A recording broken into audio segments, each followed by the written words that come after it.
सबको सादर प्रणाम। माननीय महोदय, जजेस, अध्यापकगण और मेरे साथी, मेरा नाम सुबिया तहरीम है और मैं सेकेंड ईयर से हूँ। आज मेरा शिक्षा परियोजना कार्य है हिंदी की बोलियाँ। शीर्षक हिंदी की बोलियाँ। हिंदी में अनेक बोलियाँ हैं, उनको उपबोलियाँ भी कहते हैं। उपक्रमणिका। हिंदी हमारी राष्ट्रभाषा है। अनेकानेक बालारिष्टों को पार कर सभी भारतीयों के मन जीतकर 14 सितंबर 1949 के दिन हिंदी भारत की राष्ट्रभाषा का रूप धारण किया। हिंदी भारत की राष्ट्रभाषा के साथ साथ राज्य भाषा भी है।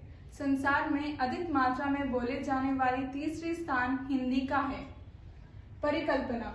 हिंदी भाषा देश विदेशों में सीखी जाती है। स्वाधीनता संग्राम से लेकर आज तक हिंदी भाषा का योगदान देश के लिए अजर अमर रहेगा। हिंदी की लिपि। इसकी लिपि देवनागरी लिपि है। इस लिपि की ये विशेषता है कि इसमें जो लिखा जाता है वही पढ़ा जाता है। प्रदेशानुसार हिंदी भाषा को अनेक नामों से पुकारते हैं, ब्रज, अवधी, खड़ी बोली, अपभ्रंश आदि। अब मेरे दोस्त रुमाना रहीम इसे कंटिन्यू करेंगे।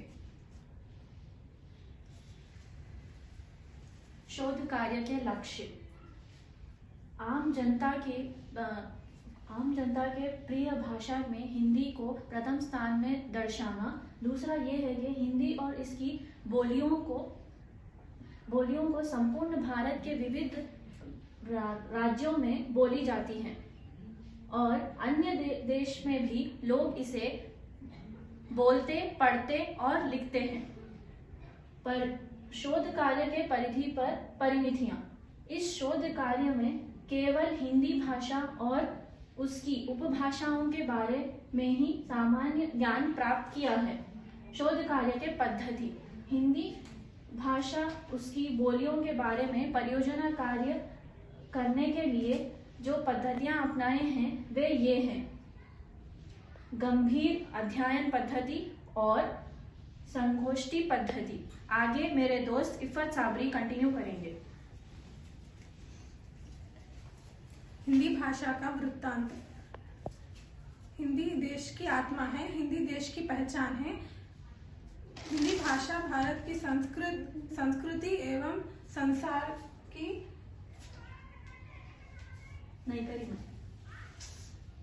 संस्कृति केवल संसार की सच्ची संवाहक है। यह बहुत सरल और आसान भाषा है। हिंदी भाषा का उद्गम और विकास हिंदी का अंग्रेजी शब्द है। हिंदी का परिवर्तित रूप है। हिंदी भाषा हिंदी प्रदेशों में बोले जाने वाली भाषा को हिंदी भाषा कहलाते हैं। अब आगे मेरे दोस्त जोहा को बुलाती हूँ। हिंदी का विकास। खड़ी बोली हिंदी का उद्भव शौर सेनी अपभ्रंश से हुआ था, किंतु हिंदी में 9 बोलियां होने के कारण हिंदी का उद्भव शौर सेनी तथा अर्धमागधी से भी किया जाता है। हिंदी की बोलियां। हिंदी एक फारसी भाषा है। एक भाषा में अनेक बोलियां होने के कारण हिंदी भाषा क्षेत्र में उत्तर प्रदेश, उत्तरांचल, झारखंड, बिहार, राजस्थान, छत्तीसगढ़, हिमाचल प्रदेश और दिल्ली को रखा जा सकता है। हिंदी भाषा क्षेत्र में अनेक बोलियां होने के कारण इन्हें 5 वर्गों में विभक्त किया गया है। हिंदी की उपभाषाएं: पश्चिमी हिंदी, पूर्वी हिंदी, राजस्थानी, पहाड़ी और बिहारी। पश्चिमी हिंदी में खड़ी बोली, ब्रज, बांगरू और कन्नौजी बुंदेली रखा जाता है। पूर्वी हिंदी में आवधी, बंधेली, छत्तीसगढ़ी।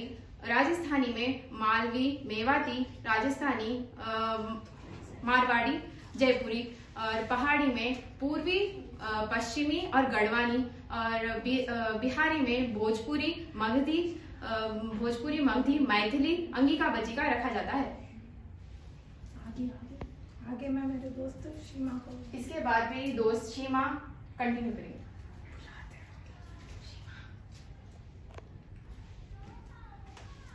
शोध कार्य से प्रतिफल। शोध पत्र के द्वारा हिंदी भाषा के प्रति अभिरुचि, अवगाहन, जिनकी मातृभाषा हिंदी नहीं है उन्हें अहिंदी के प्रति अभिलाषा, अभिरुचि उत्पन्न हो जाती है।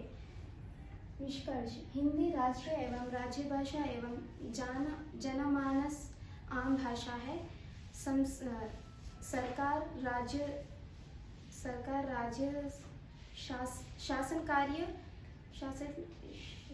कार्य से लेकर राज्यों में फूल फल तरकारी बेचने वाले तक हिंदी को बहुत अच्छी तरह से प्रचालित किया गया है।